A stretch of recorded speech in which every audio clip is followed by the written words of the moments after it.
Abraham and Moses both spoke boldly to God, but the way they did it, and the results they saw, were very different.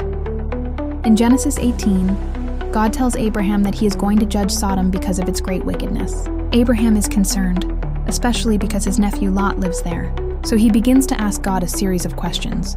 What if there are 50 righteous people in the city? Will you still destroy it? God says he will spare it for 50. Then Abraham asks about 45. Then 40, then 30. Then 20, then 10. Each time, God agrees. Abraham's approach is careful and gradual, a patient bargaining rooted in God's fairness, as he lowers the number step by step. He appeals to God's justice, saying, "Will not the judge of all the earth do what is right?"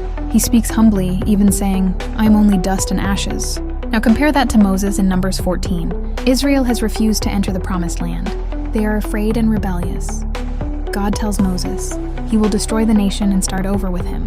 Moses does not bargain with numbers or move step by step. Instead, he makes three powerful arguments. First, he speaks about God's reputation. He says that if God destroys the people, the nations around them will misunderstand his power.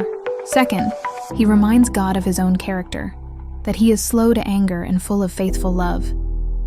Third, he makes a direct request. Please forgive the sin of this people. Just a bold appeal to mercy. The outcomes are also different. In Abraham's case, the city would have been spared for 10 righteous people, but there were not even 10, and Sodom was destroyed. The story highlights God's justice. In Moses' case, God says, "I have forgiven them." The nation is not destroyed, but they still face consequences, 40 years in the wilderness.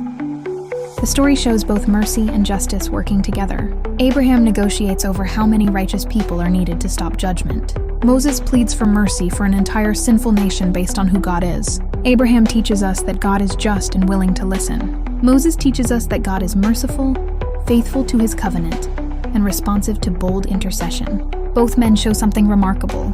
God invites relationship deep enough for real conversation, and both stood in the gap for others.